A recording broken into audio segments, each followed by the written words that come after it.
میں سب سے پہلے تو محمود خان چیف منسٹر پختونخوا آپ کو اور آپ کی ٹیم سب کو اس کی مبارک دیتا ہوں، کیونکہ یہ ایک ایسا پروجیکٹ ہے جو انشاءاللہ اب آپ ریپلیکیٹ کریں گے، جو لو کاسٹ ہاؤسنگ، مطلب یہ کہ وہ طبقہ جو کہ خود جس کے پاس کبھی اتنا پیسہ نہیں تھا کہ کیش دے کے گھر بنا لے، اس کے لیے پہلی دفعہ ایک کوشش ہو رہی ہے سارے پاکستان میں کہ ان کے وہ بھی اپنے گھر میں رہ سکے۔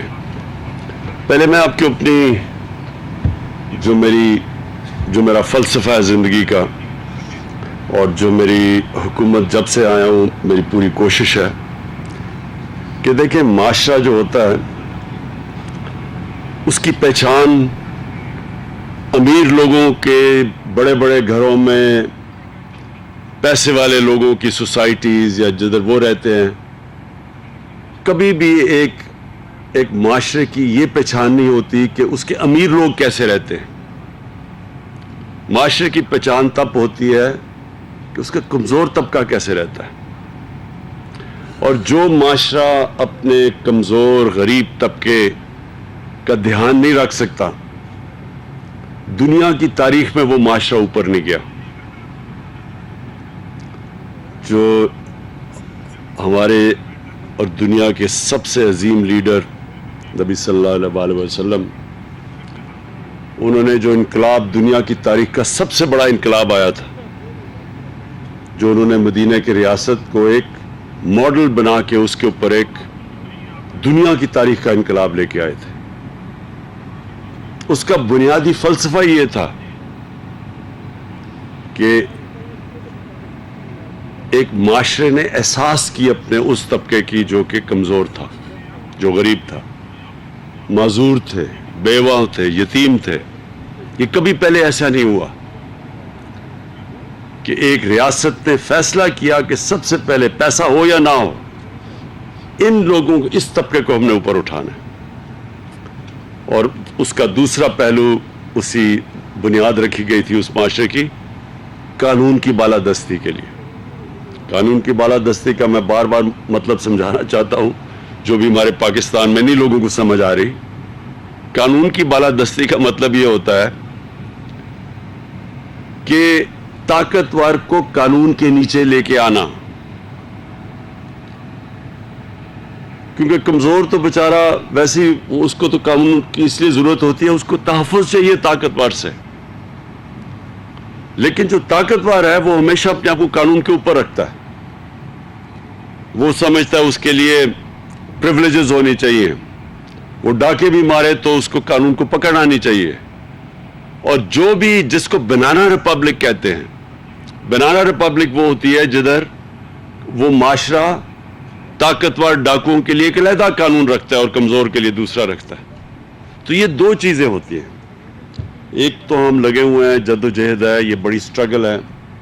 آپ دیکھ رہے ہیں کہ طاقتور قانون کے نیچے نہیں آنا چاہتا، وہ کبھی پی ڈی ایم جیسے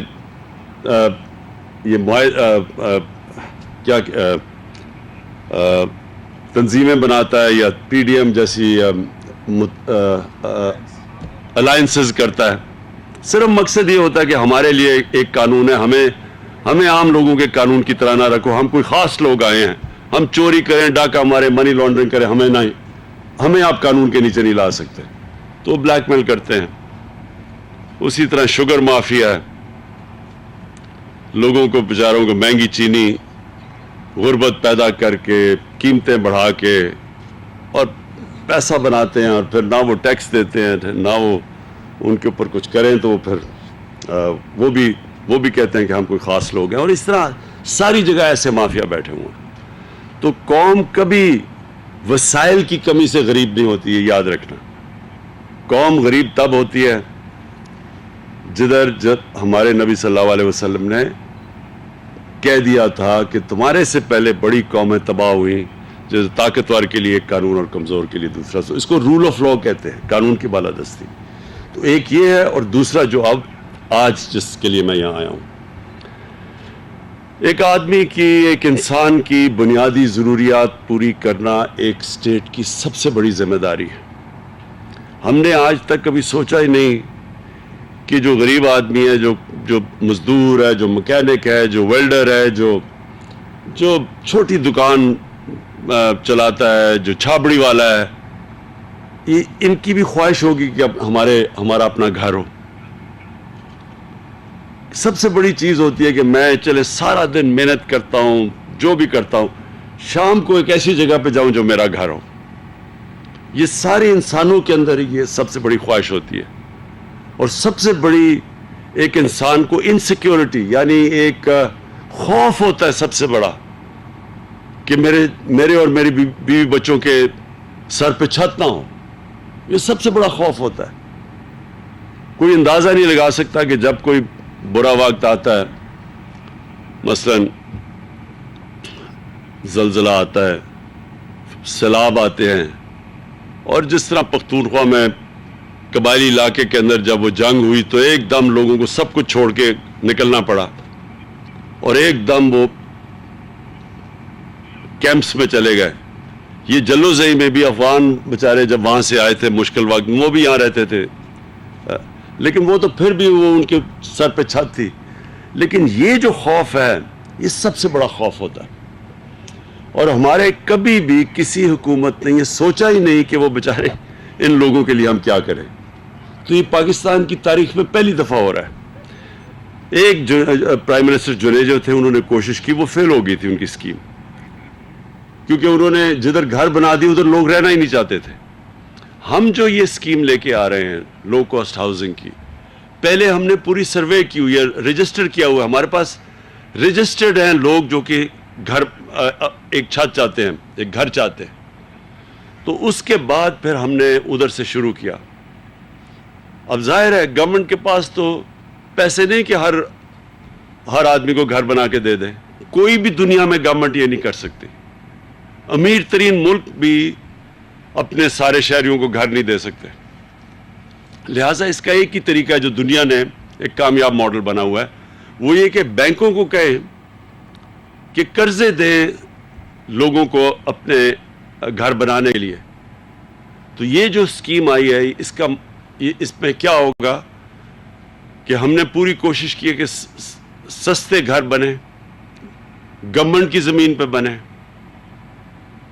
کیونکہ اگر زمین بھی خریدنی پڑے اس کی قیمت بہت اوپر چلی جائے۔ اس کے بعد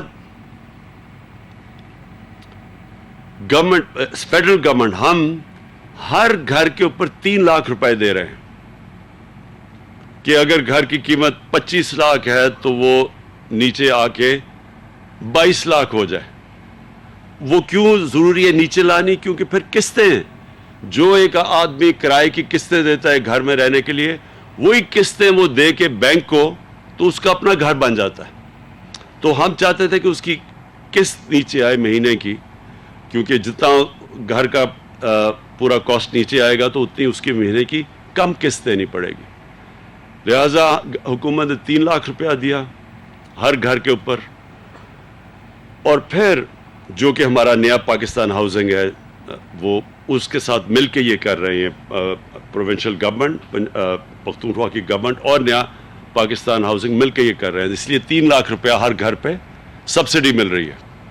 اس کے بعد ہم نے بینکوں سے، ہماری گورنمنٹ نے بینکوں سے معاہدے کیے ہوئے ہیں کہ صرف ایک 5 مرلے کے گھر پہ یا کتنا انٹرسٹ 3% صرف مارک اپ یعنی سود دینا پڑے گا، تو تاکہ آسان ہو، قسط زیادہ نہ ہو مہینے کی۔ اور انشاءاللہ یہ جب شروع ہو جائے، اب باقی سارے ہم پختونخوا میں اور بھی جگہ ڈھونڈ رہے ہیں، جس طرح کہا اس کی ابھی ہمیں پورا، یہ تو پہلی اس کی سٹیج ہے، پہلا فیز ہے، یہ اور بڑھتے جائیں گے۔ یہ سارا علاقے میں کتنا ٹوٹل آپ کا علاقہ ہے؟ 9,000 کنال، 9,800 کنال۔ سو یہ پہلے فیز پہ بنیں گے اور پھر سارے علاقے کے اندر۔ اور یہ بھی آپ نے اچھا کیا کہ آپ 4 فلورز اوپر لے کے جائیں گے۔ دیکھیں یہ بھی بہت ضروری ہے ہماری قوم کو سمجھنا کہ ہماری آبادی بڑھتی جا رہی ہے اور ہمارے شہر پھیلتے جا رہے ہیں۔ اور جس طرح شہر پھیلتے جائیں گے ہمیں پرابلم آئے گا فوڈ سیکیورٹی کا. ہمیں مسئلہ آنے والا ہے کہ ہماری جو زمین ہے جس پہ ہم کاشت کرتے ہیں اناج اگاتے ہیں وہ کم ہوتی جا رہی ہے کیونکہ شہر پھیلتے جا رہے ہیں. اس لیے ساری دنیا میں انہوں نے اس کا طریقہ ایسے نکالا تھا کہ وہ اوپر جانا شروع ہو گئے, بجائے یہ کہ ادھر پھیلیں وہ ہائی رائزز کی طرف جائیں, اونچی بلڈنگز کی طرف جائیں. تو اس کی ہمیں عادت ڈالنی پڑے گی. کئی لوگوں کو ابھی تک عادت نہیں ہے لیکن یہ ڈالنی پڑے گی کیونکہ وقت کی ضرورت ہے. ہم اور زمین اپنی نہیں اس صرف ہاؤسنگ کے لیے استعمال کر سکتے. ہم نے اپنے ساری عوام کو ان کو کھانا بھی دینا ہے, ان کی فوڈ سیکیورٹی کا بھی دھیان رکھنا ہے. تو انشاءاللہ یہ جو ہماری اسکیم ہے یہ اب چل پڑی ہے. میں پھر سے کہتا ہوں دیر اس لیے لگی کیونکہ بینک پیسے دینے کے لیے تیار نہیں تھے, اب تک قرضے دینے کے لیے نہیں تیار تھے. بینک کیوں نہیں تیار تھے؟ کیونکہ ایک قانون تھا پھنسا ہوا تھا, پتہ نہیں 11-12 سالوں سے پھنسا ہوا تھا عدالتوں میں, جس کو کہتے ہیں فور کلوجر لا. فور کلوجر کا مطلب کہ اگر بینک جب تک ان کو یہ ایشورٹی نہ ہو کہ اگر کوئی قسط نہیں دیتا تو وہ اس کے خلاف ایکشن نہیں لے سکتے, تو ان کے تو پیسے پھنس جانے تھے. تو اس لیے بینک پیسے نہیں دیتے تھے. اب یہ قانون آ گیا, اب بینکس کو پروٹیکشن مل گئی ہے, اس لیے اب بینک سامنے آ رہے ہیں. میں یہ ضرور کہوں گا کہ ابھی بینکس کو عادت نہیں پڑی اس چیز کی, ان کو ابھی چھوٹے لوگوں کو قرضے دینے کی ان کو عادت نہیں ہے. اور میں سارے بینکس کے ہیڈز کو بار بار کہتا ہوں کہ اپنے ٹرین کرے اپنے اسٹاف کو کہ جب ایک غریب آدمی آتا ہے تو اس کو کیسے سروس کرنا ہے انہوں نے. اس کی وجہ سے ابھی بھی سلو ہے ہماری جو سارے پاکستان میں اسکیم چل رہی ہے. لیکن یہ جو اسکیم ہے اس کے لیے آسانی اس لیے ہے کیونکہ آپ کے پاس تو زیادہ لوگ آ چکے ہیں, تو آپ تو پھر قرعہ اندازی کریں گے ان کو دینے کے لیے جو لوگ اپلائی کر رہے ہیں. ہماری جو کوشش ہے کہ ہمارے جو عام لوگ ہیں, جو ہمارے غریب لوگ ہیں, ان کو یہ حکومت پوری پروٹیکشن دے. میں آج پختونخوا حکومت کو خاص طور پہ خراج تحسین بھی پیش کرتا ہوں, مبارک بھی دیتا ہوں کہ انہوں نے جو ہیلتھ کارڈ دیا ہے, جو ہیلتھ انشورنس ہے, آپ کو پتہ نہیں اس چیز کا علم ہے یا نہیں, امیر ترین ملک بھی سارے شہریوں کو ہیلتھ انشورنس نہیں دے سکتے. یہ بہت بڑی آپ نے سٹیپ اٹھایا ہے, اور کیونکہ اس سے اللہ سب سے زیادہ خوش ہوتا ہے. اللہ تو خوش ہوتا ہے جب آپ اس کی مخلوق کی مدد کریں, اور خاص طور پہ دکھی انسانیت کی. جب ایک گھر کے اندر بیماری ہو اور ان کے پاس پیسہ نہ ہو, اس سے بھی بڑی بے بسی نہیں ہوتی لوگوں کے اوپر. شوکت خانم میں نے اس لیے بنایا تھا کہ کینسر کا بڑا مہنگا علاج تھا, تو غریب آدمی کے گھر کینسر ہو جائے وہ تو بیچارہ مقروض ہو جاتا تھا, سب کچھ بیچ دیتا تھا اور پھر بھی علاج نہیں کروا سکتا تھا. تو یہ جو آپ نے ہیلتھ انشورنس دی ہے محمود خان, آپ نے پہلا صوبہ سارے پاکستان میں جس نے سارے اپنے شہریوں کو 10 لاکھ روپے ہر خاندان کے پاس آپ نے دے دیا ہے ہیلتھ کارڈ کے ذریعے کہ وہ جا کے کسی بھی ہسپتال میں اپنا علاج کروا سکتے ہیں. یہ ایک سارا ہیلتھ کا سیکٹر میں انقلاب آپ لے آئے ہیں. اس سے اب ہسپتال بنیں گے سارے علاقوں میں. گورنمنٹ تو اتنے ہسپتال نہیں بنا سکتی. ہمارے تو پاس مشکل سے پیسے ہیں جو ہسپتال بنے ہوئے ہیں انہیں صحیح طرح چلائیں, لیکن پرائیویٹ سیکٹر آ کے ہسپتال بنائے گا کیونکہ اب ہیلتھ کارڈ آ گیا لوگوں کے پاس. تو یہاں جلو زئی جیسے علاقے میں بھی جو کبھی کسی نے ہسپتال نہیں بنانا تھا, اب وہ آ کے بنائیں گے کیونکہ ان کو پتہ ہے کہ لوگوں کے پاس ہیلتھ کارڈ ہے, لوگ پیسہ دے سکتے ہیں ان کو. اس سے انشاءاللہ ایک ہسپتالوں کا جال پھیلے گا پاکستان میں, اور پرائیویٹ سیکٹر آئے گا. ان کی اور بھی ہم مدد کر رہے ہیں, سستی ان کو زمینیں دیں گے ہسپتال بنانے کے لیے. ڈیوٹی فری جو پاکستان میں کوپنڈی بنتی وہ بلوائیں گے. تو ایک یہ دوسرا آپ کا ہیلتھ کارڈ ہے. تیسرا پناہ گاہ ہے, یہ بھی بڑا زبردست کام ہے, اور یہ بھی انشاءاللہ ہماری کوشش ہے کہ سارے پاکستان میں یہ پھیل جائے کہ مزدور بیچارے جو دور دور سے آتے ہیں کام کرنے کے لیے, دہاڑی لگانے کے لیے, پیسے بنائیں تاکہ اپنے بیوی بچوں کو پیسہ بھیجیں, تو ان کے لیے تو بہت بڑی سہولت ہے کہ وہ آ کے ایک پناہ گاہ میں رہ سکتے ہیں, اور ان کو کھانا بھی وہاں مفت ملتا ہے, وہ ان کو کرایہ بھی نہیں دینا پڑتا, ان کو اچھی وہ نہا دھو بھی سکتے ہیں, اور وہ پھر جو پیسہ بچتا ہے وہ سارا اپنے بیوی بچوں کو دیتے ہیں. یہ بھی ایک اللہ کی طرف سے زبردست سہولت ہے, اور اس پہ پختونخوا پوری شرکت کر رہا ہے. اور میں یہ چاہتا ہوں کہ ابھی سے آپ کو لوکیٹ کرنی چاہیے جگہیں کاظم آپ کو دیکھنا چاہیے کہ جدھر جدھر بھی مزدور جاتے ہیں شہروں میں، چھوٹے شہروں میں کام کرنے کے لیے، ادھر وہ جگہ آپ کو لوکیٹ کرنی چاہیے، اور یہ بھی اللہ کا کام ہے، اس میں بھی انشاءاللہ اس کی برکت آئے گی ہمارے ملک کے اوپر۔ اور پھر ہم نے اب وہ جو نیا بھی شروع کیا ہے، انشاءاللہ یہ بھی کوئی بھوکا نہ سوئے، کہ ہمارے پاس موبائل کچنز ہوں جو جائیں سارے، جو پتہ ہو ایک روٹ پہ چلیں ہر روز، جو جو غریب علاقے ہیں، تاکہ وہ جب وہاں رکتے جائیں اور جو لوگ بیچارے، کسی کو یہ نہ ہو کہ وہ بیچارہ رات کو بھوکا سوئے۔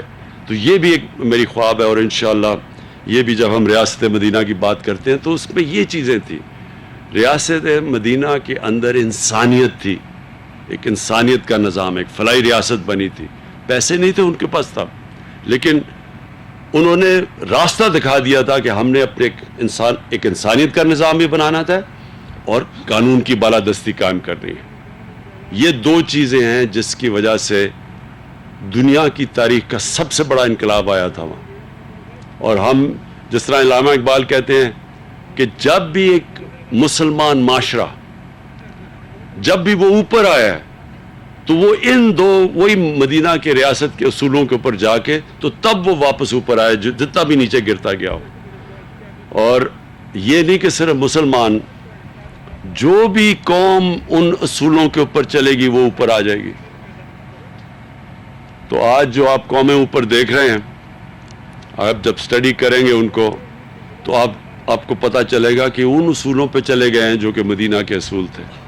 آپ اسکینڈینیویا میں جا کے دیکھیں، آپ کو حیرت ہوگی، جب محمد عبدو ایک بہت بڑا مسلمان اسکالر تھا، جب وہ پہلی دفعہ گیا یورپ، آج سے کوئی 125 سال پہلے مصر سے وہ گیا، تو اس نے کہا یورپ میں یہاں تو مجھے کوئی مسلمان تو نہیں نظر آئے، لیکن بڑا اسلام نظر آیا۔ اور جب واپس مصر گیا کہتا مسلمان تو بہت ہیں، بہت کم اسلام ہے۔ تو اللہ کے نے تو اصول بنائے ہوئے ہیں، جو اصولوں پہ چلے گا اللہ کی برکت بھی آئے گی اس قوم پہ، اس قوم کو عزت بھی ملے گی۔ تو میں آج آپ کو مبارک دیتا ہوں پھر سے، یہ جو آپ نے بہت زبردست جلوزئی میں انیشیٹو کیا ہے، شکریہ۔